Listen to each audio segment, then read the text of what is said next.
Hola Esteban y hola oyentes y familia de Origen, ¿qué tal estáis? Soy Johnny Vele y os doy la bienvenida, cálida y gótica bienvenida, aquí a mi butaca oscura, ese huequito dentro del programa que se me cede para hablar de cine de terror, de cine turbio, de cine oscuro o de historias macabras.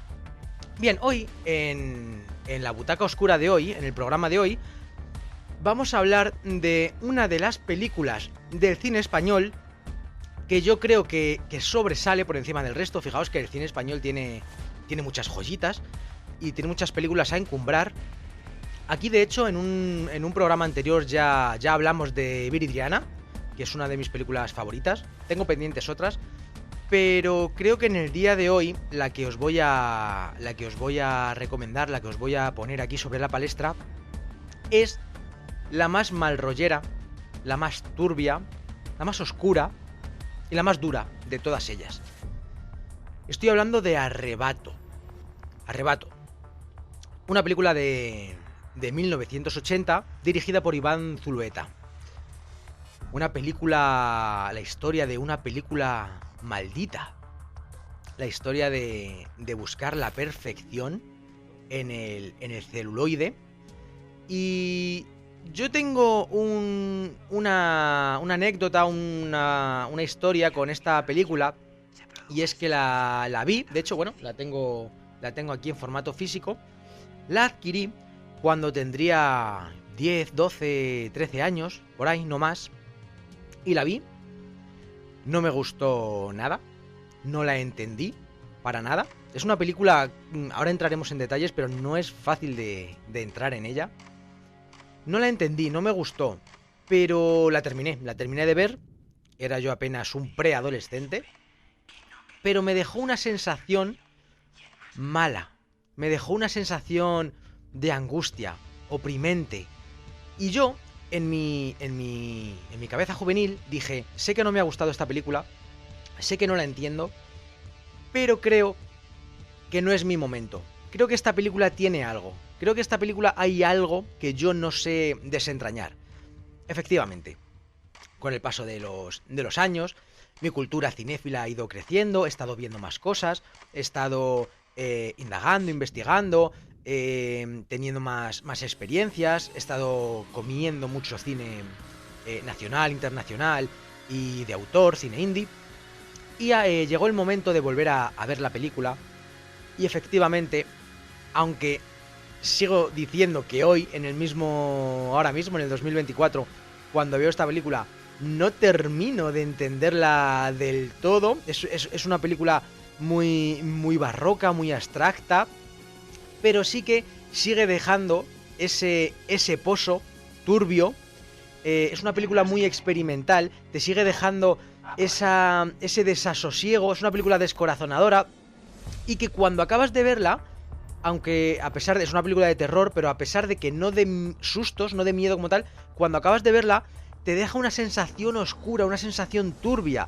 Y eso es muestra de que ha envejecido muy bien. Fijaos, desde el 1980, una película que tiene casi 40 años, y ha envejecido también, que se ha encumbrado como una obra culmen, una obra de culto del cine español, y yo la pongo en mi top 5 de películas favoritas españolas.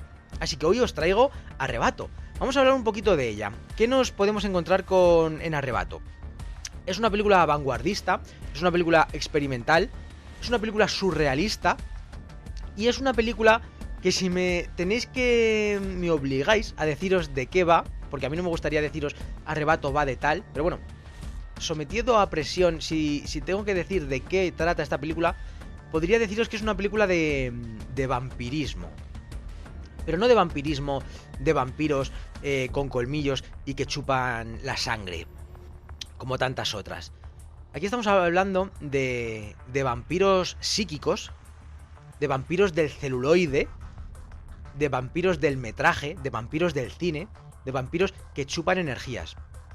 No sé, vosotros como audiencia, si habéis oído hablar de los vampiros psíquicos, que son esas personas que cuando estás con ellas como que te dejan te chupan la energía, te quitan las ganas de vivir. Como siempre que estás con ellas, no te suman, te restan, te sientes más cansado, te sientes más decaído. Eso, hay personas que son así, por su forma de ser, por las energías que emanan. Hay personas que se les llaman vampiros psíquicos, porque cuando estás con ellas no te dan energía positiva. Hay otros que al contrario te cargan las pilas, pero hay gente que estás con ellos y te sientes más débil.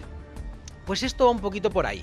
La trama nos plantea la búsqueda de la película perfecta. Tenemos a Pedro, que es un personaje maravilloso, es un personaje muy bien creado, muy bien hilado, con muchísimas aristas, con muchísimas vertientes, y está obsesionado con el mundo del cine. Con su cámara de Super 8 necesita el plano perfecto, necesita la película perfecta, necesita el metraje idóneo. Y siempre que graba, cuando luego lo pone, no le gusta nada lo que está grabando, lo que está haciendo, no, lo que tiene en su cabeza no es lo mismo que él plasma, y llora. Llora siempre que ve sus películas. Su prima y su madre le escuchan en la habitación de al lado llorar porque todo lo que está haciendo le parece una puta mierda, con perdón. Y está obsesionado con la perfección. A tanto llega su obsesión que descubre algo. No os voy a hacer mucho spoiler, entre otras cosas porque tampoco podría, porque es una película, como digo, muy abstracta para entenderla. Tiene muchas dobles lecturas. Pero bueno, descubre algo en ese metraje, en esa cámara, en ese Super 8. Descubre algo. Hay energías, hay poder.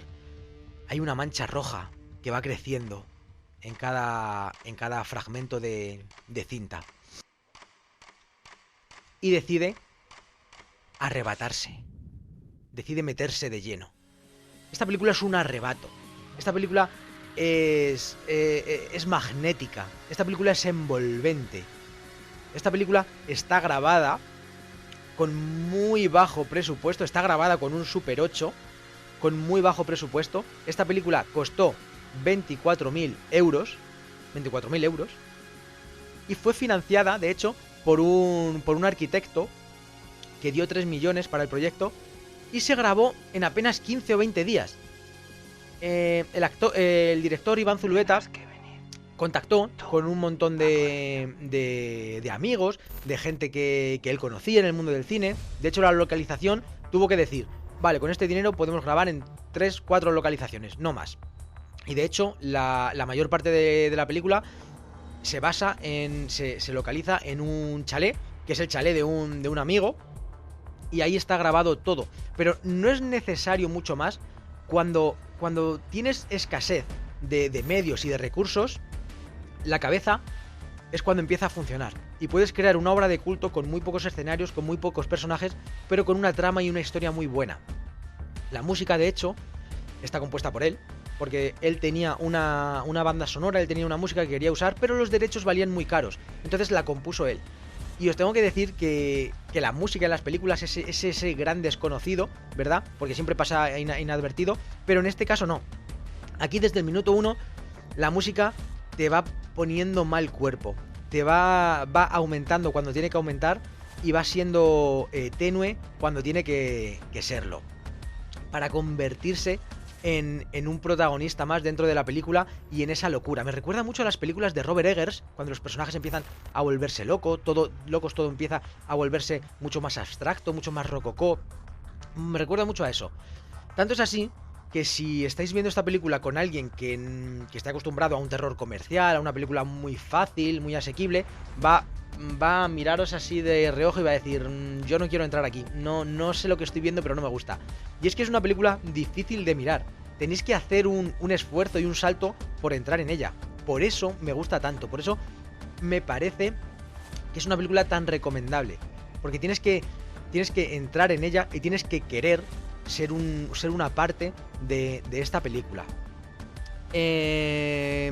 No podría haberse dado a cabo esta película sin las drogas. Esta película, como os he dicho antes, son vampiros del celuloide, y también nos trata del tema de las drogas. Los vampiros que nos proponen aquí también consumen mucho. Entonces, quizás sean vampiros drogadictos. Pero no solamente dentro del metraje, no solamente en la ficción, sino en la realidad. El propio director, Iván Zulueta, dijo que había mucha heroína en el rodaje. Dijo hasta tal punto que la heroína era como su aspirina en el día a día. Iván Zulueta se metió tanto en su mundo, en su ficción, que muchas de las cosas que se ven en pantalla él las extrapolaba a su vida real. De hecho, yo creo que mucho del argumento de esta película ha salido directamente de su cabeza. Hay un documental muy bueno que le hicieron al director, a Iván Zulueta, porque en la película hay una escena en la que Pedro y el otro protagonista les están enseñando un álbum de cromos completo, ¿verdad? Y les están explicando las virtudes de completar un álbum, porque es bueno para la vida, para tener todo cuadriculado, para que todo se vea con concordancia, que todo el círculo se cierre. Están contando ahí su historia en un álbum de cromos, se están arrebatando. Bien, pues como decía, había una entrevista a Iván Zulueta, hecho muchos años después, 15 o 20 años después de que se estrenara la película, y el propio Iván Zulueta mostró al entrevistador un álbum de cromos que tenía y empezó a hablar exactamente igual que el protagonista, que Pedro, que el protagonista de su película, que empezó a contar su álbum de cromos de Bambi, cómo consiguió estos cromos, que se tira horas mirando las imágenes, lo que para él representa el coleccionismo, el completismo, el tener las cosas muy bien miradas, muy bien estudiadas. Entonces, creo que esta película es una extrapolación a sus paranoias o a sus pesadillas personales. Y como digo, mucha droga, tanto dentro de la película como fuera de ella. Hay imágenes muy duras en las que se ven pinchándose heroína los protagonistas. Y es lo que había en la época de los 80, es lo que la droga dura que existía. Como curiosidad, os diré que Pedro Almodóvar se llevaba muy bien con Iván Zulueta y decían las malas lenguas que pasaba mucho tiempo por el chalet de donde se estaba rodando la película. Él siempre lo ha negado, pero bueno, o decía que iba de vez en cuando a visitar y tal, pero se decía que Pedro Almodóvar pasaba largos jornadas allí en el chalet junto con su amigo en el rodaje. De hecho, Pedro Almodóvar tiene un cameo a modo de voz, de doblaje de voz, y está doblando a Elena Fernán Gómez, la hija de Fernando Fernán Gómez, jovencísima, que sale en esta película haciendo un papel como de no se sabe si es un hombre, es una mujer, es un drag, es andrógino, es esa ambigüedad sexual, esa libertad sexual que también está muy presente en esta película. Pues sale en ese personaje de Elena Fernán Gómez, y como ella no se rodó a sí misma, Pedro Almodóvar fingió, hizo muchos agudos y la dobló a ella. Y es que ese es otro tema, el tema del doblaje, que como Iván Zulueta no pagaba mucho, pasó mucho tiempo, la película tuvo muchos problemas por salir. Después del rodaje había muchos actores que luego decidieron no volver a ponerse en este proyecto para doblarse, así que las voces las tuvieron que cambiar y que poner de otros protagonistas. Y en definitiva, si vais a ver esta película, sabed que es una oda, un amor al cine, pero también a la cultura underground de los 80, de Madrid sobre todo. Y es una película que os va a dejar con muy mal sabor de boca. Quizá no entréis en ella al principio, quizá no os guste, quizá no la entendáis, pero cuando acabe, cuando los créditos finales salgan, os habrá dejado un pozo imborrable. Y yo, para mí, la considero un indispensable, una película muy valiente, que tuvo muchos problemas para estrenarse. Bueno, la tengo aquí, no os la he mostrado, arrebato. Y creo que es lo mejor que ha hecho Iván Zulueta. Tenemos aquí su filmografía. En el 67, un cortometraje, ida y vuelta. En el 69, 1, 2, 3 al escondite inglés. En el 76, Leo es pardo. Y la mejor, en el 80, Arrebato.